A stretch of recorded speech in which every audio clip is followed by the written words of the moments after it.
Oh, pero ang sabi nga ng Pangulo doon sa SONA, dapat na maging priority measure talaga yung amendment ng building code. Tama po. Tama po yan. Isa 'yan sa mga isinusulong ninyo. Pero sana nga din nabanggit sa SONA yung mga ginagawa ninyo na mabilis ang paghupa ng mga tubig baha, di ba? Binabaha pa rin tayo, pero mas mabilis nang humupa, di ba? Higit natin, kasi alam mo, sabi nga ng Pangulo, Kuya Milono, na kapag ang pera ginamit, hindi ninakaw, ginamit ng tama, at tama ang plano, tama ang pagkagawa, makikita mo may resulta talagang maayos. Oo. Kuya Angelo, nakikita na natin yan. Sa mga ibang in-implement natin na late last year at early this year. No?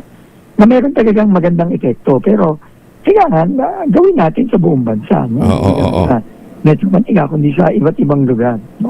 O kasi sa Davao, Sek, ang tagal ng problema nun eh. Lalo na yun doon sa may district. Nakakalungkot, nakakagalit talaga, Kuya Angelo. No? Nagpunta ako dun sa lugar kung saan talaga bumaha ng grabe. Ito, hindi ito nanggaling sa akin. No? Nanggaling ito mismo sa mga residente po doon. Sabi nila sa akin, noong 2019, nagkaroon na ng ganong klaseng baha. Na, tandaan mo, Kuya Angelo, no? Hindi man lang umuulan noon, no, nung bumaha sa Davao City. Ang ulan nanggaling sa bundok. Sa taas. Sa Mount Apo. No? Nangyari din daw ito noong 2019. Pero ang napansin ng mga kababayan natin, walang halos ginawa simula noong 2019 hanggang naulit na naman ngayon, ng last week. No? Kaya talagang nakakaawa at galit na galit yung mga kababayan natin doon. Yung pinabas nila yung anong solusyon, Sek? Ang sabi nyo daw, maglagay ng mga catching dam, rainwater catching dam upstream. Unang-una, may tatlong kailangan gawin. No? Yung kasing mga dam, at medyo matagal pa yan, hindi yan mabilis gawin, Kuya Angelo. No? Pero may dalawa kaming gagawin immediately. Pinaumpisahan ko na, in fact, nag-mobilize na yata ng equipment today. No? Nagpa-mobilize na tayo one day after. Unang-una, kailangan i-dredge natin yung Talomo River. Ay, nako, oo. No? Ang sabi sa akin ng mga kababayan natin doon, no, pati yung kapitan, parang wala na, 10 years na yung nakalipas, walang dredging na nangyayari doon. Hindi mahirap gawin yun. So, hindi mahirap, hindi matagal. So, immediately kailangan tayo mag-dredge. Kasi, mababaw na yung Yung Talomo River. Yung river Ibig sabihin, itong nakaraang mga ilang taon na umuulan galing sa bundok, pababa, yung putik, yung buhangin, galing sa bundok, pababaw yung Talomo River. May pondo na? May pondo yan, Sek? Alam mo, maintenance dapat yan eh. Maintenance dapat ang dredging eh. Oo. Dapat yan ginagawa every year. Pero ang sabi sa akin doon, nakalipas na yung 10 taon, wala pa silang nakita ng dredging na nangyari doon in the last 10 years. Saan napuntang pondo? So, hindi ko alam. Ang bilyon-bilyon ng binuhos dyan.